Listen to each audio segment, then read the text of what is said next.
Hello students, I am Dr. Shailen Kumar Singh and in today's lecture we will discuss about the glycogen metabolic pathways. But before that, let's have a quick review on the previous lectures. Like we will discuss about the glycolysis, Krebs cycle and electron transport chain. This slide shows the entry points of glucose. As you can see, this is the synthesized glucose. These organs can synthesize the glucose and these organs are primary users of the glucose, brain, muscles and red blood cells. So glucose, as we know that it's a primary energy source for the brain, skeletal muscles and red blood cells. And its deficiency can impair the brain and nervous system. So there are basically three distinct entry points like dietary glucose. When you take a food after meals, it will go into the blood. And in the absence of the food, glucose could be produced with the help of glycogenolysis, in which glucose is released from the storage molecule like glycogen and from the liver into the blood, and it could be utilized between the meals. And in some other point, other monosaccharides can also be converted into the glucose like galactose, fructose, and could enter to the glycolysis pathway. In the previous lecture, we have discussed about the metabolism. Metabolism is the sum of all biochemical reaction in the body. It could be divided into two reactions, catabolic reactions and anabolic reaction. Catabolic means breakdown of biomolecules, like in this picture. You can see that proteins, polysaccharides and lipids. And anabolic is the synthesis of the biomolecules. So these are the different stages of the metabolism. You have to digest.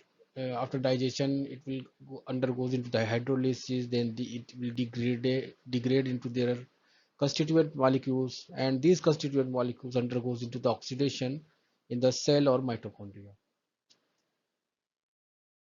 So as of now, we have discussed about the this glucose carbohydrate metabolism, and we have discussed a lot of things about this, how this glucose digest and how this glucose undergoes into the cell, and then glycolysis, citric acid cycle, and electron transport chain. This path is the common path. Now let's move on to the next slide and see about acetyl coenzyme.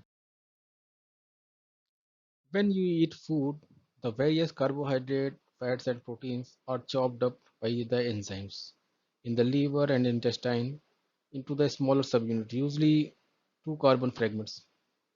In animals, both sugars and fats can be metabolized to produce energy. And acetyl coenzyme A, this acetyl coenzyme is a central to keeping the balance between these two. So coenzyme is an very important biological molecule which is right at the hub of many metabolic pathways, as you can see in this picture. If the body takes more sugar or fat, then it needs the excess of stored as fat, as described this. So if you eat more glucose, then it will be converted into the cholesterol, phospholipid triglycerides. But middle of the molecule is the acetyl coenzyme. So these, or if you consume more amino acids, it will be converted into the ketone bodies. So, but when the body requires this energy, the fat is metabolized again with the help of acetyl coenzyme. So this is the central biomolecule of all of the metabolic pathways. Now let's move on to the next slide and see about the roadmap of cellular aerobic respiration. As you can see in this animation, glucose after the digestion, glucose goes into the bloodstream, and from the bloodstream it goes under into the cell. This is the cell membrane, and this is the glucose. And in the cytoplasm of the cell, glucose uh, undergoes into the glycolysis. Glycolysis is the path, and in the glycolysis it produces 2 NADH and 2 ATP, and this pyruvic acid undergoes into the Krebs cycle. Okay. Now this NADH undergoes into the ETC, electron transport chain, and we produce 2 ATP. And in Krebs cycle we have seen that there are so many NADH and FADH2 produced, which also undergoes into the electron transport chain, and it also produces 2 ATP. And finally, in the electron transport chain, most part of the ATP is produced. Like these are the energy carriers, and we have seen that how they pump into the intermembrane space, and with the help of ATP synthase, it produces a lot of ATPs. That is around 34 ATPs. Okay, now let's move on to the this counting part. So we have seen that ATP produced in glycolysis produce 2 ATP, 2 NADH, that is around 6 ATP, and pyruvic acid 2 NADH, this is also 6 ATP, acetyl coenzyme A, and this process also produce 2 ATP. So overall we have seen that around 38 ATP is produced. Now let's move on to the next slide and see about the glycogen metabolic pathways. Glycogen is very important storage form of glucose. This is the glycogen schematic of glycogen pathway. As you can see that glycogen is the major storage carbohydrate in our body. It is stored mainly in the liver and skeletal muscles. So metabolism of carbohydrate it includes it also includes glycogenesis, glycogenolysis, and in this gluconeogenesis. What are these things and what are how this thing happens? We will see in very short. Glycogenesis is the process of storing excess glucose for use by the body at lesser time. Glycogenosis. When the body have more glucose, it will be converted into the glycogen. It will produce glycogen with the help of this pathway. And with the help of glycogenolysis, when it's a breakdown of glycogenolysis, is a breakdown of glycogen molecule. And gluconeogenesis is the production of glucose from non-carbohydrate sources such as amino acids and lactic acid, as you can see in this picture also. Now let's move on to the next slide and see about the different pathways. We have seen earlier that about the glycogenesis and glycogen lysis. Glycogen lysis is the biochemical of bioglycogen to glucose. But glycogenesis is just opposite, the formation of glycogen from glucose. So in glycogenesis, the stored glucose is converting into the glucose to glycogen.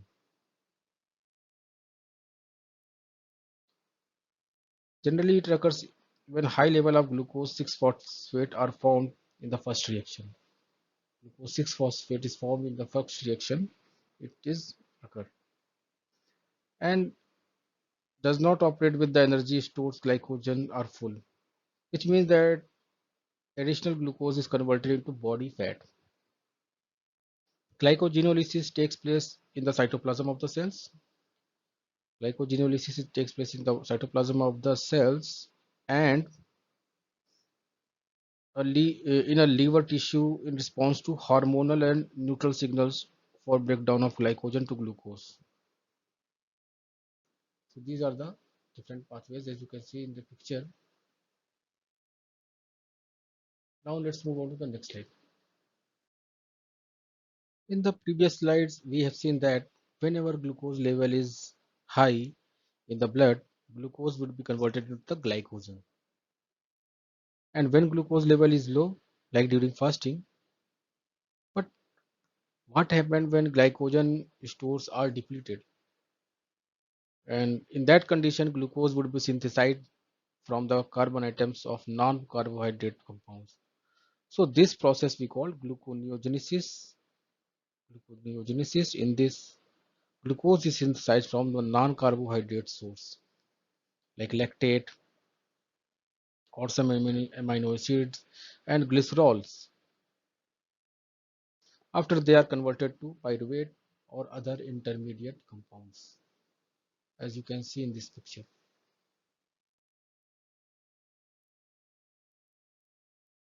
Gluconeogenesis is it's not a different reaction. It's a similar to the glycolysis, but seven reaction are the reverse of glycolysis and use the same enzymes.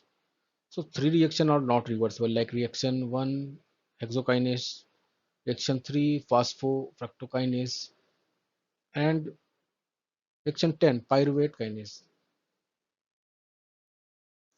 Pyruvate adds to carbon to form oxalose state, as you can see in this picture.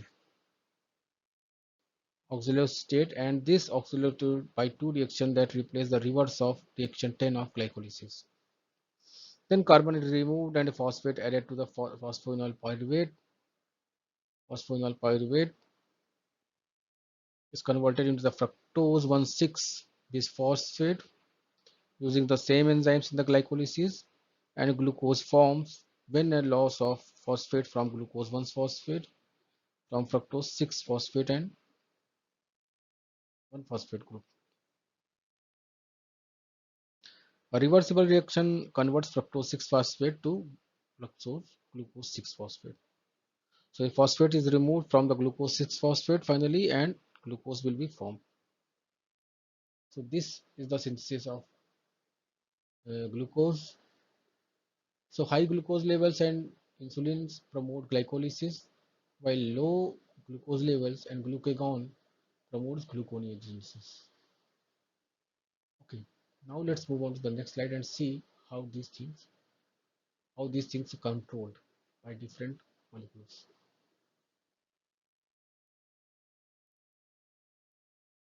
This is the regulation of glycolysis and gluconeogenesis.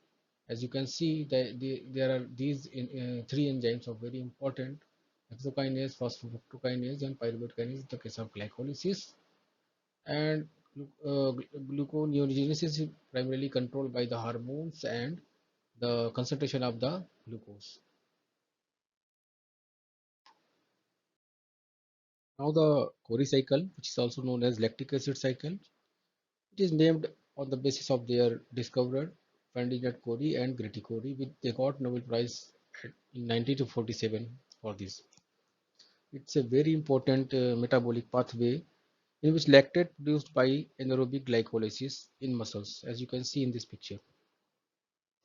And from this muscles, it undergoes into the liver, and there they metabolize back, metabolized and converted into the glucose. And when which then returns to the muscles and cyclically metabolized back to the lactate. The Cori cycle is much more important source of substrate for gluconeogenesis than food. So this cycle helps in the prevention of lactic acidosis in the muscles under anaerobic conditions. However, normally before this happens, the lactic acid is moved out of the muscles and into the liver. The cycle is also important in producing ATP and energy source during muscle activity. This cycle functions more efficiently when muscle activity has ceased.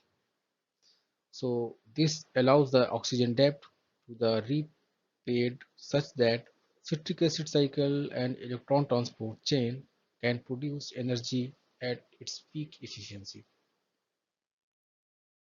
Now let's move on to the next slide. Till now we have discussed a lot of things about the carbohydrate metabolism. Now we are familiar with the different metabolic pathways like glycolysis, Krebs cycle, electron transport chain, glycogen metabolism, gluconeogenesis, glycogenolysis. So many pathways for the carbon. Now we will discuss about the different pathways like lipid and proteins. So energy is also produced from the lipid. But actually lipid contains much more energy as compared to glucose. They contain 9 kilocalorie per gram. And but the lipids are broken down and glycerol enters the glycolysis. Fatty acids are converted into acetyl coenzyme A and entered into the citric acid cycle. We will see all of these metabolic pathways in the later classes. Now let's move on to the next slide. Energy is also produced from the proteins, breakdown of proteins. Proteins are breakdown into the amino acids, and amino acids when deaminated, the remaining carbon chain enters at the various points. So you can see that uh, energy is produced from also produced from the protein, but it is around 4 kilocalorie per gram. Carbohydrate and fats also, and at the acetyl coenzyme A is the center of all of the metabolic pathways, and this is the main pathway, carbohydrate to sugar and glycolysis, and this thing is the main pathway, Krebs cycle, and then oxidative phosphorylation, electron transfer chain. And all of the rest of the biomolecules are attached at some point on this route. Okay, now let's move on to the next slide. Now the question time. I'm sure that this lecture will help you to understand about the Cori cycle and what is its importance, and is the Cori cycle is the same as gluconeogenesis. What is the function of glycogenesis, and what is the glycogenesis, the catabolic or anabolic? So these things you are well understood. Now you can mail me your queries at the rate trshail82 at the rate gmail.com. Thank you.